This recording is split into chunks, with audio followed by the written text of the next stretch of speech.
Happy New Year. This is a Health Matters program, a production by the Ministry of Health. I'm your host, Alicia Martin.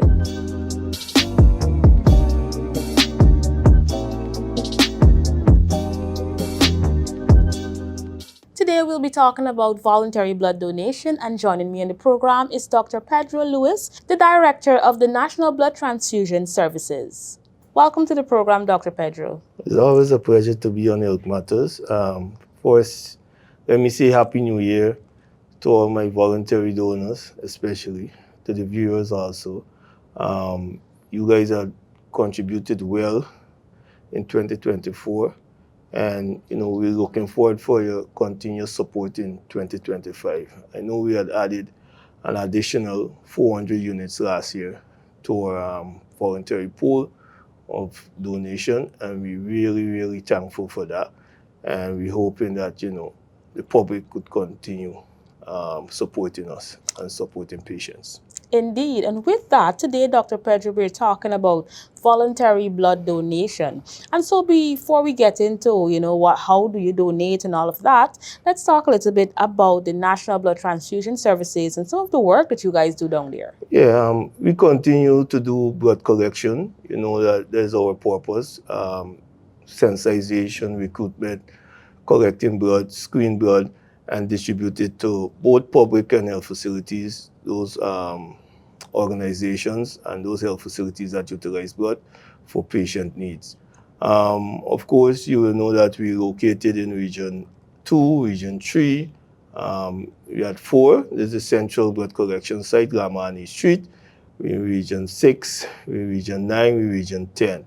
And, you could go into those locations and donate. We're opening from 8 to 6 weekdays and 9 to 3 on weekends. We also offer, you will know, most organizations, because last year we had collaborated over 400 organizations across the country, and we offer blood collection external, which is blood drives. Most persons will know is blood drive, where you could call us on 223-7182, and you arrange that with us. It doesn't matter the time that you organize a blood drive. It don't matter the day. We work with the organization, and and this is what we keep us going for the past years, and we really like that. And at least we add on a new service now. You will see us around a lot with the mobile bus. At the moment, we are around Region 5, Region 6. And, we coming around the region with our mobile bus. For those individuals, we could take off your blood on spot if, you're willing to do so.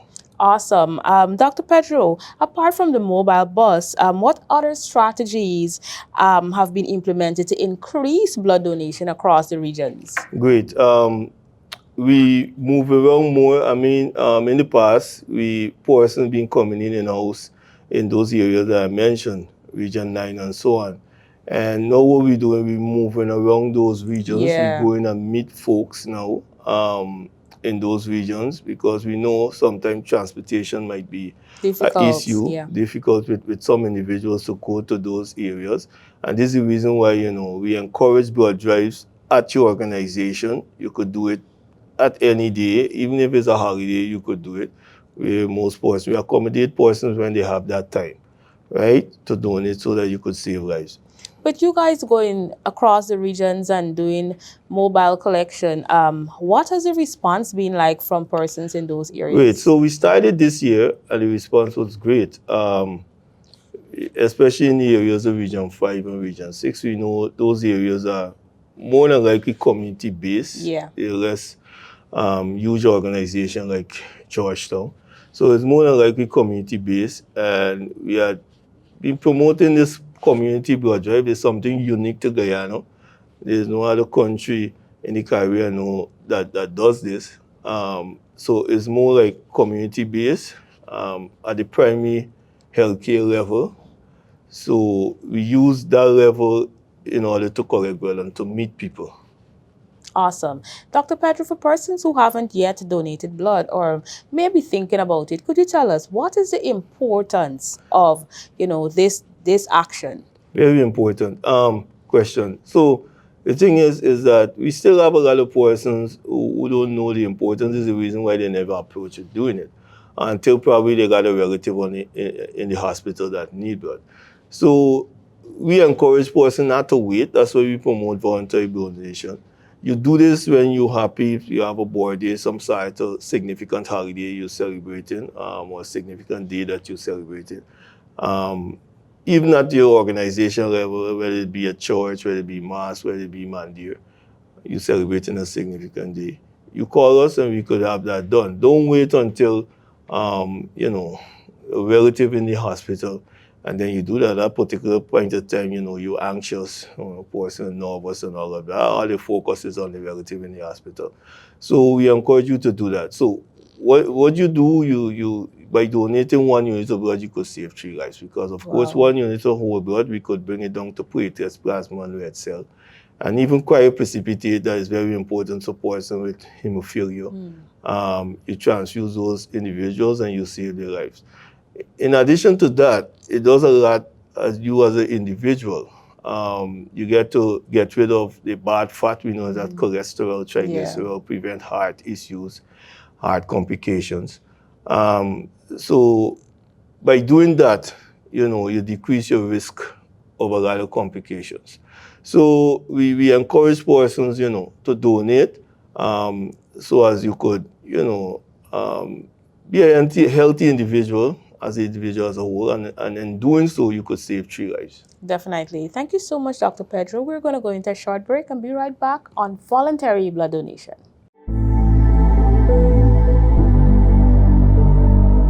I'm a kidney patient.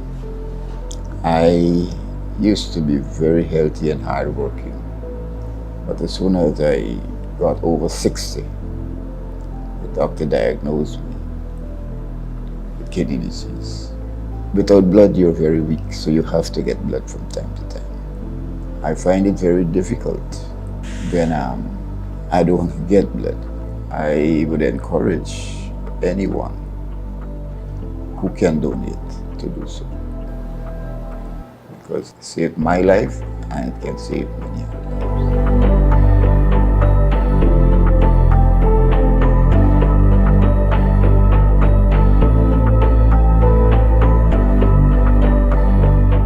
Welcome back to the program. For persons who've just tuned in, today we're talking about voluntary blood donation, and with me is Dr. Pedro.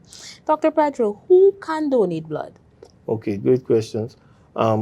For those persons who don't know, as long as you're age 16, with parental consent, you could donate.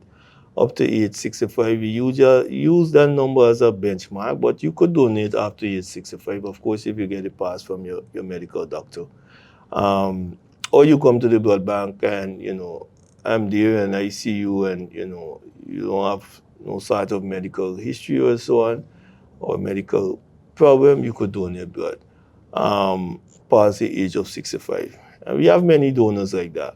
So I encourage them, to continue, because probably that is the thing that keep them going, keep them healthy. So I do encourage some of the folks after 65 to continue donating For blood. persons who have never donated before, could you tell us what is the process like? What should they expect when visiting the blood bank? Yeah, so they come into the blood bank for the first time.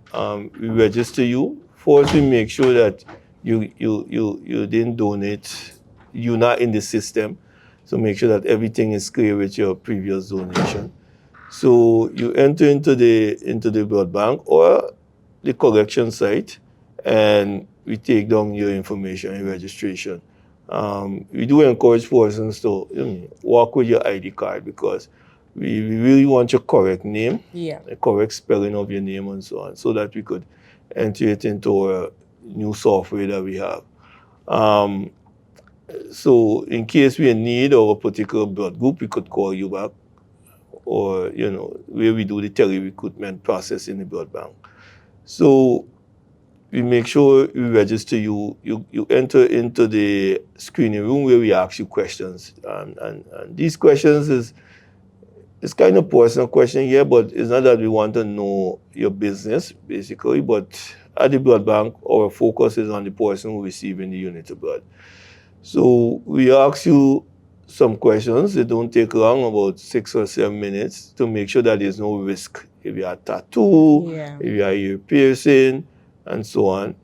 And if you clear there, then you go and do an extraction, the extraction of the whole blood. The extraction of the whole blood takes about 5 to 8 minutes. And when you through there, we make sure that you get something to drink. Even if it's a bottle of water, we make sure that you get something to drink. And we counsel you on the post-donation procedure. We don't want person to climb heights or drive vehicle. We try to prevent you from doing that. And if there's any side effects or so on the blood donation, you could call and we, advise you on what to do. We don't get a lot of side effects when it comes to blood donation, but we make sure that you're okay before you leave the blood bank. Definitely. How often can persons donate blood? So a person could donate every 57 days or every 2 months.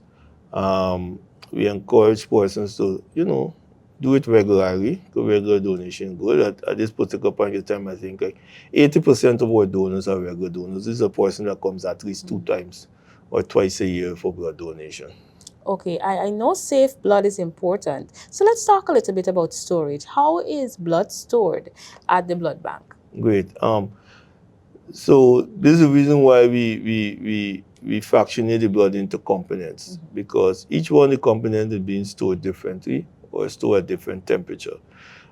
The red cell is being stored differently at between 2 to 8 degrees C. The platelets are being stored differently. It's got to be agitated and stored between 20 to 24 degrees C. Plasma is at least at minus 18 degrees C, and which lasts for a year, right? So platelets is the one that have the very short shelf life. And persons can donate that as well. And persons could donate platelets by itself. I think that's very important, because we have a lot of patients who come and got to do chemo, and we know the treatment or chemotherapy treatment and so on kind of destroy the platelets and so on. So you will need platelets transfusion. Also probably you need red cell transfusion. So we will encourage persons to donate platelets alone. This process takes at least 45 minutes. 45. That's the great disadvantage of it. But at the end of the day, you get a large amount of platelets and you get quality platelets. It's being used a lot in patients, dengue patients who are bleeding, and it works really well with those patients. For persons who are wondering, what is platelets? Could you explain that for us? So platelets is a component that involved in the clotting process, right? Person get cut, person bleeding and so on. Platelets is the one is that particular component that involved in stopping the bleeding, right? So it's very important component, especially in patients that is bleeding or who have thrombocytopenia. Simply means a low platelet count. The doctor may order this so as to, prevent bleeding or stop the bleeding.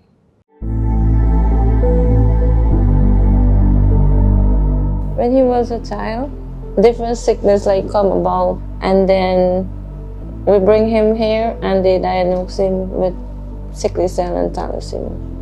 It's hard, but as a mother and father, we have to try to accommodate him in whatever way.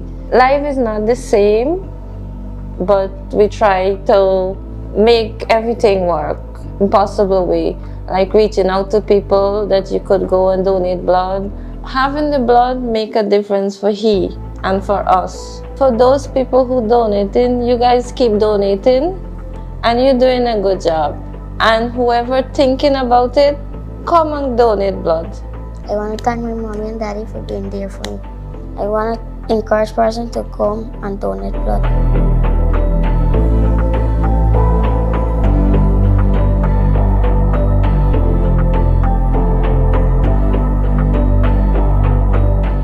Dr. Pedro, is there a specific blood group that is most needed by the blood bank?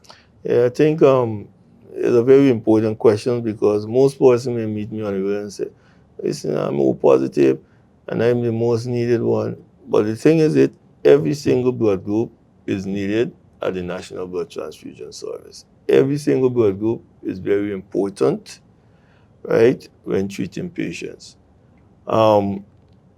Because our population, 50% of our population probably is O positive, you might use most of that.